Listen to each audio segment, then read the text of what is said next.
साथ Indian national Lokdal party की उम्मीदवार मैडम सुनैना करेंगे। मैडम जी, पहले तो आपका हमारे चैनल में बहुत बहुत स्वागत है। बहुत बहुत धन्यवाद। मैडम, कैसी तैयारी चल रही है? बहुत बढ़िया। इंडियन नेशनल लोकदल का कार्यकर्ता हमेशा सजग रहता है और मैं ये मानती हूँ पूरे हिंदुस्तान में इतना मजबूत कार्यकर्ता नहीं मिलेगा जितना इंडियन नेशनल। मैडम, जैसे अपन बात करें इंडियन नेशनल लोकदल पार्टी किसानी हितैषी पार्टी मानी जाती है, तो यदि आप बात करें कि आप कल को यहाँ से विधानसभा से जीत जाते हो तो किसानों के लिए क्या विशेष करोगे आप?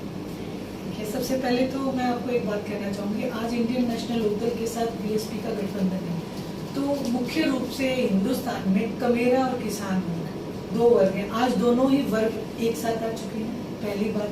दूसरी बात, आपने कहा कि किसानों के लिए हम क्या करेंगे। आदरणीय चौधरी देवीलाल जी ने हर वर्ग के लिए बहुत कुछ किया है, जिसमें किसानों के लिए हमने सबसे पहले जो किसान की फसल खराब हो जाती थी उसका मुआवजा उन्होंने शुरू कराया। किसान के ट्रैक्टर को गड्ढा घोषित करा के उन्होंने उसका जो है टैक्स माफ कराने का काम किया। आम आदमी की साइकिल का टोकन माफ कराया।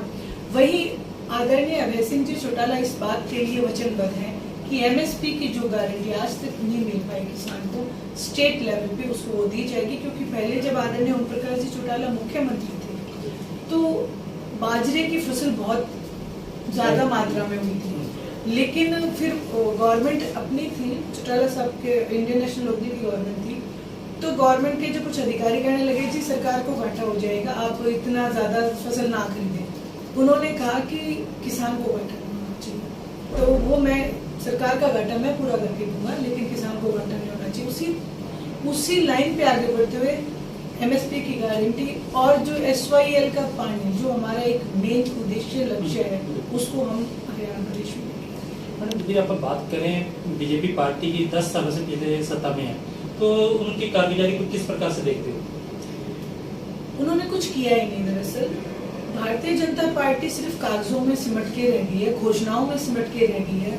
शुरू से लेके आज तक बम्पर घोषणाएं की गई, 15 लाख के वायदे किए गए, किसान की आय को दोगुना करने के वायदे किए गए, लाखों बच्चों को रोजगार देने का वायदा किया गया, महिलाओं को सिलेंडर फ्री में देने का वायदा किया गया, गरीब आदमी से ये कहा कि हम गरीबी दूर कर दें। इन तमाम वायदों में आप ये चीज देखें, मुख्य रूप से अगर मैं गरीबी पे बात करूं तो गरीबी कैसे दूर हो सकती है? गरीबी दो तरीके से तो दूर हो सकती है, या तो महंगाई कम हो या फिर रोजगार हो। आज ना बच्चों को रोजगार है ना महंगाई, चरम सीमा पे कम नहीं हो रही। हमारे युवा बच्चे आज बेरोजगारी में, मैं अगर फतेहाबाद की बात करूं तो आज यहाँ नशा क्यों, जिसका रीजन है कि बच्चों के पास काम नहीं है, या तो वो देश को छोड़ के जा रहे हैं या फिर वो नशे में जा रहे हैं। ये एक बहुत बड़ा चिंता का विषय है, हमें अपने आने वाला भविष्य बचाना है। तो जो चीजें जो अंकुश सरकार लगा सकती थी वो काम नहीं किए गए। शिक्षा के लिए अगर मैं बात करूं तो यहाँ पे सरकारी कॉलेज भी नहीं है आज तक। अगर मैं हॉस्पिटल की बात करूं तो एक पत्थर को उठा के घूम रहे राष्ट्रपति से उद्घाटन कराते हैं, अब वो पत्थर यहाँ से उखड़ के टोहाना में चला गया।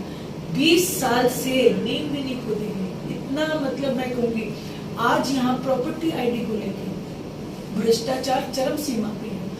50-50 हजार लाख मतलब कीमत बांध रखी अधिकारियों ने, इतने रुपए दो प्रॉपर्टी आईडी ठीक करो। पहले उसको गलत किया, अब उसको ठीक करने के लिए पैसे मांग रहे हैं। अभय सिंह जी चौटाला तो दबंगता से उनको कहते हैं, थ्रेट करते हैं कि आप आम जनता का पैसा नहीं खा सकते, लेकिन मौजूदा सरकार कुछ नहीं कर रही है। पर वो तो कह रहे हैं कि डबल इंजन की सरकार के कारण प्रदेश आगे बढ़ रहा है। ये दोनों ही इंजन खराब थे, मैं आपको बताती हूँ। ये दोनों ही इंजन भ्रष्ट थे। दोनों ने ही एक जो समझौता किया था, एक लालच के वशीभूत होकर किया था। अभय सिंह जी तो हमेशा कहते थे जब ये लूट के माल में जब गड़बड़ होगी तो इनका वो टूट जाएगा गठबंधन, तो वो टूट भी गया। आप जैसे लोगों के बीच में जा रहे हो तो लोगों की पब्लिक की क्या क्या समस्या सामने आ रही है? बहुत सारी समस्याएं हैं, जैसे मैंने आपको बताया, महंगाई एक बहुत बड़ी समस्या है, बेरोजगारी उससे भी बड़ी समस्या है, और कहीं पे भी विकास के काम नहीं किए जा रहे। आप जाएं देखें, 2 बूंद बारिश गिरते ही बुरा हाल हो जाता है, ऐसे लगता है जैसे नाव चलानी पड़ेगी। ये जितने भी योजनाएं जो आती है हमारे आम लोगों के लिए, वो सब ये भ्रष्ट लोग ऊपर खा जाते हैं। तो आपसी फूट इतनी है कि पैसा होते हुए भी नगर पालिका में पैसा नहीं लग रहा, तो ये कहीं ना कहीं अफसरशाही जो है हावी हो चुकी है, उसका भी रीजन है। जब एमएलए, सिटिंग एमएलए 10% बांध लेगा तो वो अफसरों को धमका नहीं सकता, वो अफसरों के नीचे होकर काम करता है। मौजूदा एमएलए जदुराराम जी हैं, उनके खुद ड्राइवर ने इस बात का एलिगेशन लगाया कि जो ब्राइब लिया गया था, पैसे लिए गए थे, उसको आत्महत्या करने तक का उसने ये बात की। आप सोचो आप कैसे कहां से कहां जा रहे हैं। मैं आप एक महिला हूँ, यदि आप बात करें महिलाओं के लिए क्या वो सशक्त बनाने के लिए क्या कदम उठाओगे? बिल्कुल, ये आपने बहुत अच्छा प्रश्न किया। हमेशा आदरणीय चौधरी देवीलाल जी ने जन कल्याण की नीतियां बनाई। वो क्यों बनाई? क्योंकि वो लोगों के अंदर जाते थे, उनका दुख दर्द समझते थे। मुझे जिस दिन इंडियन नेशनल लोकदल पार्टी ने महिला विंग की एक जिम्मेवारी दी, तो मैं भी इसी फ्लोर पे ग्राउंड पे निकली, गांव-गांव महिलाओं से मिली। लगभग हरियाणा प्रदेश के एक गांव में मैं गई हूँ। तो मैंने सबसे बड़ी समस्या जो महिलाओं के लिए देखी, कुछ निरक्षर मेरी जो बहनें, उनके घर वाले मजदूरी करते हैं, दिहाड़ी करते हैं, लेकिन कुछ मेरे भाई नशे में वशीभूत हैं, जो भी दारू दूरू बाहर पिए जाते हैं, लेकिन घर में एक पैसा नहीं देते, वो बहुत परेशान थे। तो उनके लिए जब बात की गई चौटाला साहब से, तो उन्होंने कहा कि चौधरी साहब ने बुढ़ापे का दर्द समझते हुए 100 रुपए पेंशन बांधी। हम महिलाओं के लिए जो 60 साल से कम है, चूल्हा चौका चलाती है, उनके लिए प्रावधान निकालेंगे, एक कानून बनाएंगे और उसको 1100 रुपए हर महिला को उसके खाते में देने का काम करेंगे। साथ में एक गैस का सिलेंडर भरवा के देंगे, ताकि चूल्हे चौके में महिला को कोई दिक्कत ना आए। लोगों में जो खेती बाड़ी करने वाले हैं, सेम की बहुत समस्या है, तो उसको कोई हल करने के प्रबंधन करोगे आप एमएलए बनने? निश्चित रूप से, क्योंकि सबसे पहले सेब नाड़ा बुलवाने का जो कार्य भी शुरुआत जो हरियाणा प्रदेश में करी, वो भी चौधरी देवीलाल जी, चौधरी ओम प्रकाश जी चौटाला ने की, सेब खत्म की। बट्टू क्षेत्र वासियों की सेब को बिल्कुल खत्म किया जाएगा, सेब नाड़ा बनवाया जाएगा, ताकि उन्हें आमदनी मिल सके। वहीं अगर आप फतेहाबाद की बात करें, तो मैंने जैसे कहा यहाँ गवर्नमेंट कॉलेज नहीं है, तो मैं इस बात के लिए भी वचनबद्ध हूँ कि बच्चों के लिए गवर्नमेंट कॉलेज जरूर बढ़ाया जाएगा, ताकि उनको इधर उधर भटकने की जरूरत ना हो। वहीं एक चीज है हॉस्पिटलिटी की, क्योंकि शिक्षा और स्वास्थ्य बहुत जो जरूरी चीजें हैं। तो यहाँ पे कोई मुझे ऐसा हॉस्पिटल नहीं नजर आया कि जो एक बड़े लेवल का हॉस्पिटल हो, जिसके अंतर्गत लोगों को तंग ना होना पड़े। तो एक हॉस्पिटल के लिए भी जो हमारा हॉस्पिटल जो टुहाना गया है, उसको वापस इधर ही लाएंगे। और फिर अगर मैं बात करूं गुना की, गुना के साथ तो वो इतना दुर्व्यवहार हुआ कि कांग्रेस पार्टी ने जो है उसको बेचने का काम किया, शुगर को, जो चौधरी ओम प्रकाश जी चौटाला ने इलाके के लोगों के भले के लिए काम किया था।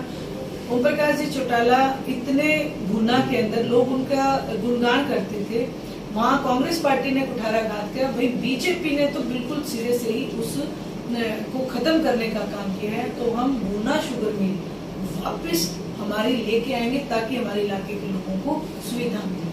देखो तो आज की यूथ जो युवा पीढ़ी तो ज्यादातर नशे के दलदल में फंसती जा रही है, तो इस नशे पर कंट्रोल करने के लिए क्या कदम उठाए जाएंगे मैडम सुनैना? बिल्कुल, नशे को जड़ से खत्म करेंगे, क्योंकि मैं भी एक महिला हूँ और एक माँ भी हूँ। मुझे पता है अगर कोई बच्चा नशे की गर्त में जाता है तो एक माँ को कितनी पीड़ा होती है, घर बर्बाद हो जाते हैं। यहाँ घर बर्बाद हो रहे हैं। कल भी मैं रात को जब आ रही थी तो मैंने एक बच्चे को देखा, बिल्कुल युवा बच्चा, बहुत बढ़िया घर का लग रहा था, लेकिन रेलिंग के पास बैठा नशे में, उसे ये नहीं पता था मैं बैठा था हूँ। तो मैं इस चीज को बिल्कुल मैं वादा करती हूँ कि सबसे पहला काम ही मैं नशे को खत्म करने का। क्योंकि देखिए तो आजकल एक दो औलाद है जी, वो भी नशे के दलदल में फंसते जा रहे हैं, घर बर्बाद हो रहे हैं। पूरी हमारा जो यूथ जो है ना, वो पहले उड़ता पंजाब एक मूवी बनी थी, आज हरियाणा प्रदेश में वो हालात पैदा हो चुके हैं। अगर गवर्नमेंट चाहे तो नशे मैं नहीं कहती कि आप घर घर, लेकिन नशे की जो तस्करी होती है उसको बंद करा सकती है।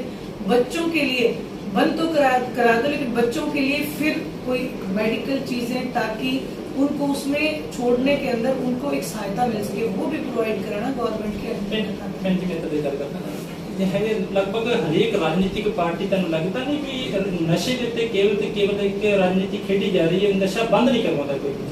मैं यही बात आपसे कहना चाह रही हूँ कि ये इन लोगों ने क्या कर रखा है, एक खेल बना रखा है लोगों के भावनाओं से खेलने का। मैं इस बात का विश्वास रखती हूँ, मैं लोगों की भावनाओं से खेलने नहीं आई हूँ। मेरे को कोई ना पैसा कमाने की भूख है, हाँ नाम कमाने की भूख जरूर है। और ऐसा काम करके जाऊंगी कि पूरे फतेहाबाद सदा सदा के लिए इस बात को कहेगा कि हमारे पास सुनैना चौटाला आई थी, जो वायदे करके गई। ये तो मैडम सुनैना चौटाला जी जिन्होंने हमारे से बातचीत की है, जैसे इन्होंने बताया